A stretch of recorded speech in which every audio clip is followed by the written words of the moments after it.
Assalamualaikum warahmatullahi wabarakatuh. Selamat siang untuk mahasiswa Febi Prodi PBS YIN Kota Metro. Kita kembali akan melaksanakan kuliah Statistika Ekonomi dan untuk materi ke-13 adalah lanjutan dari materi ke-12 tentang distribusi probabilitas diskrit. Sebelumnya kita sudah mengenal 3 sebaran dan kali ini kita juga akan mengenal 3 sebaran lainnya, yakni yang keempat adalah sebaran binom negatif.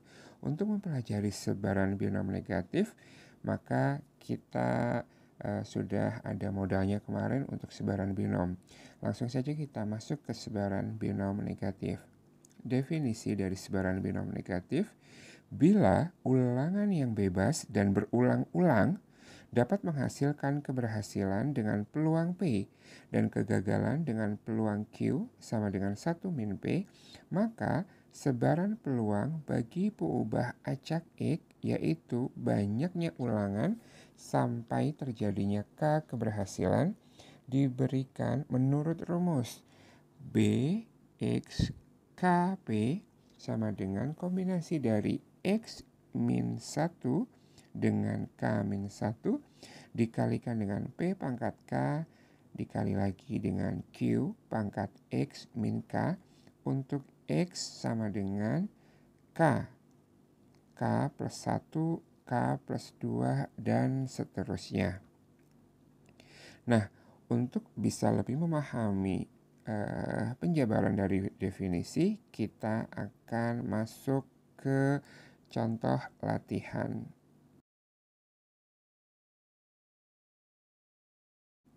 Baik, kita masuk ke latihan ya. Hitunglah peluang seseorang yang melemparkan 3 uang logam itu akan mendapatkan semua sisi gambar atau semua sisi angka untuk yang kedua kalinya pada lemparan yang kelima. Maka dengan menggunakan sebaran binom negatif untuk X sama dengan 5, K sama dengan 2, dan P sama dengan 1/4, kita mendapatkan binom negatif untuk 5, 2, dan 1/4 peluangnya, maka sama dengan kombinasi dari 4, 1 dikalikan dengan peluangnya dipangkatkan dengan K, 1/4 pangkat K, dan dikalikan dengan Q-nya itu 1 min P, 3/4 dipangkatkan X min K, yakni 5 kurang 2, 3, maka sama dengan faktorial dari 4 dibagi dengan 1 faktorial dikali 3 faktorial, kembali dikalikan dengan 3 pangkat 3 per 4 pangkat 5. Maka dengan setelah diuraikan faktorial, maka hasilnya menjadi 37 per 256. Nah, ini adalah cara menguraikan latihan soal untuk binom atau sebaran binom negatif. Oke, semoga bisa dipahami ya. Kita masuk ke sebaran yang kelima, adalah sebaran geometrik. Jika sebelumnya kita sudah mengenal sebaran hipergeometrik, kita masuk ke yang kelima adalah sebaran geometrik saja. Apa itu sebaran geometrik? Maka kita lihat definisinya. Bila tindakan yang bebas dan berulang-ulang dapat menghasilkan keberhasilan dengan peluang P dan kegagalan dengan peluang Q, yakni hasil dari 1 min P, maka sebaran peluang bagi peubah acak X yaitu banyaknya ulangan sampai munculnya keberhasilan yang pertama diberikan menurut rumus G untuk X, P itu sama dengan P dikalikan Q pangkat X min 1. Untuk X-nya nilainya 1, 2, 3, dan seterusnya. Kita langsung masuk ke latihan. Hitunglah peluang bahwa seseorang yang melemparkan sekeping uang logam yang setimbang memerlukan 4 lemparan sampai diperoleh sisi gambar. Maka kita bisa menguraikan soal latihan tersebut dengan menggunakan sebaran geometrik untuk atau dengan X-nya sama dengan 4 dan P-nya sama dengan setengah. Maka kita bisa memperoleh untuk sebaran geometrik 4 dan setengah, maka sama dengan setengah dikalikan setengah pangkat 3. Ya, untuk rumus P dikalikan Q pangkat X min 1, maka sama dengan setengah dikalikan 1/2 pangkat 3. Hasilnya adalah 1/2 pangkat 4 atau 1/16. Baik, semoga bisa dipahami dengan sempurna ya untuk latihan sebaran geometriknya. Nah, kita akan melanjutkan sebaran yang keenam adalah sebaran Poisson.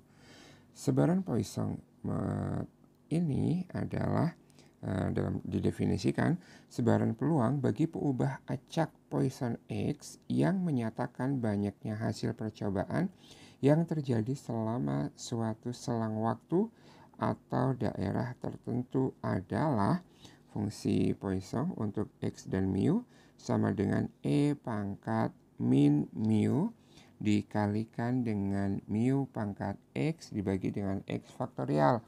Untuk X sama dengan X1, X2, dan seterusnya. Sedangkan dalam hal ini, mu adalah rata-rata banyaknya hasil percobaan yang terjadi selama selang waktu atau dalam daerah yang dinyatakan. Sementara nilai E adalah sebuah konstanta yang bernilai 2,71828 sekian-sekian. Kita ambil sampai 5 digit saja di belakang koma, yakni 2,71828. Nah, kembali untuk bisa lebih memahami, kita akan melihat latihan soalnya. Nah, latihan soal untuk Poisson saya menghadirkan 2 soal. Yang pertama, rata-rata jumlah bulan masuk sekolah ditutup atau diliburkan karena pandemi virus COVID-19 di kota metro adalah 4. Maksudnya 4 bulan. Berapa peluang bahwa sekolah-sekolah di kota metro akan ditutup selama 6 bulan dalam masa pandemi tersebut? Maka dengan menggunakan sebaran tabel Poisson itu untuk X sama dengan 6 dan mu sama dengan 4, kita bisa memperoleh di hitungan yang bawah. Sementara untuk hitungan rumus kita juga bisa menghitungnya. Kita akan membandingkan ya. Yang pertama kita yang hitungan rumus. Untuk Poisson dengan X-nya 6 dan mu-nya rata-ratanya 4, maka sama dengan E pangkat min 4 dikalikan dengan 4 pangkat 6 dibagi dengan 6 faktorial. Dimana kita tahu nilai E adalah, kita ambil 5 digit belakang koma, 2,71828 dipangkatkan dengan min 4 dikali dengan 4 pangkat 6 dibagi dengan 6 faktorial. Itu adalah 6 kali 5 kali 4 kali 3 kali 2 kali 1. Hasilnya adalah 0,1042. Ini adalah hitungan kalkulator menggunakan rumus sebaran Poisson E pangkat min mu dikalikan dengan mu pangkat X dibagi dengan X faktorial. Hasilnya 0,1042. Sementara di bawah adalah hitungan cara menyelesaikan latihan sebaran Poisson dengan menggunakan tabel. Nah, di sini karena mu-nya kita sudah punya 4, maka P atau fungsi Poisson untuk X titik koma 4, di mana X-nya itu dari 0 sampai dengan 6. Di sini sigma atau penjumlahan. Nah, padahal kita dalam soal sudah jelas dinyatakan 6 bulan, bukan 0 sampai 6 bulan. Maka kita melakukan pengurangan dengan Poisson yang sama dengan tabel untuk X dari 0 sampai dengan 5, di mana Poisson selanjutnya P untuk X dan mu-nya 4.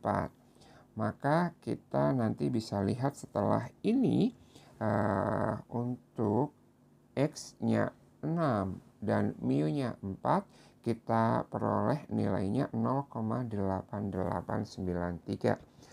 Dikurang dengan sebaran Poisson untuk X-nya itu 5 dan mu-nya juga masih sama di angka 4, kita peroleh angkanya 0,7851. Maka hasilnya 0,1042. Nah, sekarang kita mulai melihat tabelnya untuk soal latihan tersebut. Kita tadi sudah punya X-nya itu 6, kita lihat dari kolom R.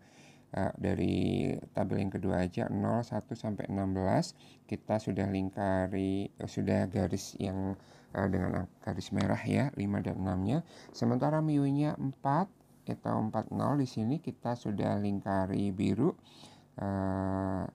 Hasilnya angkanya 0,8893 dan 0,7851. Nah, dalam tabel ini ya, tadi sudah dikembalikan soalnya. Oke, selanjutnya kita melihat dulu ini tabel Poisson untuk mu selanjutnya 5,5, 6,0 sampai dengan 9,5, dan ini di bawahnya lagi untuk mu dari 10 sampai dengan 18. Tentunya X-nya juga mengikuti terus ke bawah. Di tabel lanjutannya ini dari X 17 sampai 37. Oke, kita masuk ke latihan kedua. Rata-rata banyaknya nasabah per hari per cabang. Dalam 5 cabang BMT Juicy diduga 10 orang. Hitung peluang bahwa dalam satu cabang terdapat lebih dari 15 nasabah. Baik, kita selesaikan dengan misalkan X adalah banyaknya nasabah per cabang. Maka dengan menggunakan sebaran tabel Poisson bisa kita lihat ya di sini untuk X sama dengan 15, mu sama dengan 10, kita punya 0,9513. Maka kita kembali ke fungsi P X lebih dari 15 itu dengan cara sama dengan 1 min P X kurang dari sama dengan 15, atau 1 min jumlah 0 sampai 15 P X 10 sama dengan 1 min 0,9513 atau sama dengan 0,00487. Oke, semoga bisa dipahami ya. Terima kasih sudah menyaksikan video perkuliahan kita kali ini. Dan semoga bisa bermanfaat. Jangan lupa komen kehadiran dan like untuk video ini. Terima kasih. Assalamualaikum warahmatullahi wabarakatuh.